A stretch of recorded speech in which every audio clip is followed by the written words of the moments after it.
Iginiit ni Vice President Sara Duterte na mas lumalim ang kanyang ugnayan sa kanyang kapatid na si Kitty Duterte at sa kanyang ama na si dating Pangulong Rodrigo Duterte sa gitna ng mga pagsubok na pinagdadaanan ng kanilang pamilya.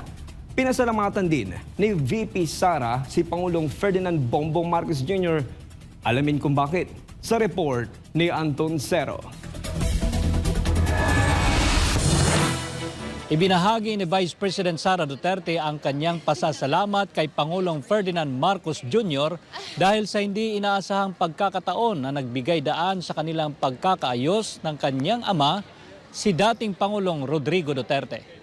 Sa kanaunahang pagkakataon, sabay na dumalaw sina Vice President Sara Duterte, Veronica Kitty Duterte at Hanilit Avancenia kay dating Pangulong Rodrigo Duterte sa loob ng International Criminal Court o ICC Detention Center sa The Hague, Netherlands nitong Martes.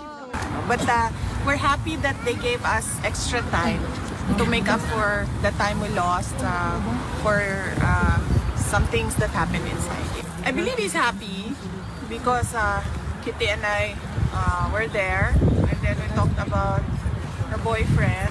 I was updating him with the situation with our families, and is happy to hear that we are all doing well, that we are all okay, that we are continuing to pray for him. Na yun, mga positive things lang. We are telling him things that will uplift his spirit and things that will give him strength while he is inside. Pagdating naman sa plano ng iba pang anak ng dating Pangulo na sina Mayor Sebastian at Congressman Paulo Duterte na bumisita, sinabi ni Kitty na inaayos pa nila ang schedule. So there are plans naman. We arrange this pag-aalis yung isa, may dadating na isa. So as of now, we are arranging all the dates since most of them are busy with the campaign. Yeah.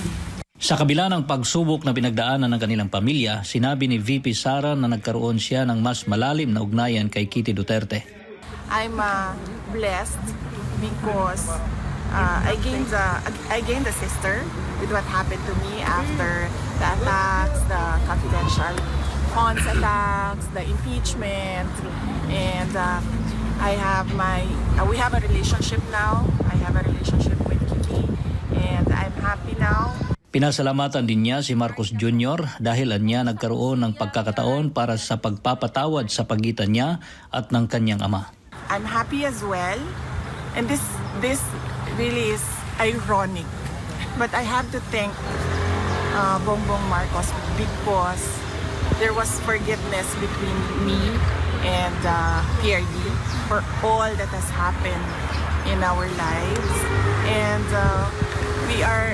we have a relationship now, a father-daughter relationship, since we cannot discuss anything legal anymore because it is understood inside that only the lawyers can discuss legal matters with the former president. So we only discuss about the family. Dahil dito, nagkaroon umano sila ng pagkakataon na magkaroon ng mas maayos na ugnayan bilang mag-ama.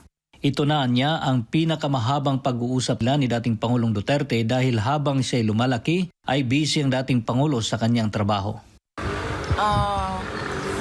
One of the longest meetings I have had with the former president. Growing up, he was always busy with work, he was always busy with the country, and now I have this every day. With him talking about life, talking about family, and for that, I feel like I am blessed. Sinangayunan nito ni Kitty at sinabing ikinatuwa ng kanilang ama na nagkakaisa silang mga magkakapatid. The family has never been more united, not just with us siblings, but with everyone else in the family.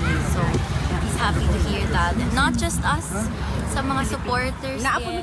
Sa tanong kung may paghihinayang ba na tumakbo si dating Pangulong Duterte sa pambansang politika noong 2016, iginit ni VP Sara na wala ng saysay ang pagsisisi sa nakaraan.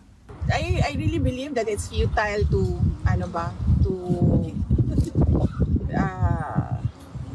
regret decisions made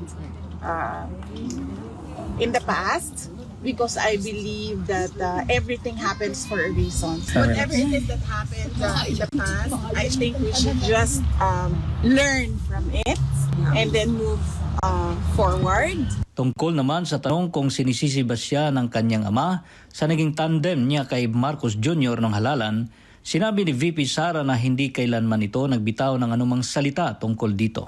Ever since, wala siyang sinabi sa akin na ganyan. Even when I ran for Vice President, ma'am, wala naman talaga siya sinabi. Sinabi lang niya, hindi na ako sasali dyan. Kayo nang magdesisyon yan. Yan lang yung sinabi niya when he was told by one of my siblings that I'm running for Vice President. Dagdag pa niya, naniniwala siyang hindi ugali ng kanyang ama ang sisihin ang iba. I don't remember PRD na naninisi. Naninisi. Oo. Wala. Never. Kasi I always remember him. I don't know, Kit, with you, but I always remember him when I was growing up. He would always say, you make your own history in this world.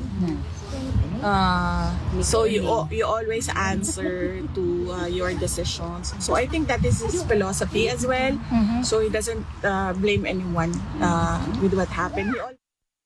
Mula dito sa The Hague, Netherlands, ito si Anton Cero, ang inyong Global Citizen Correspondent, SMNI News.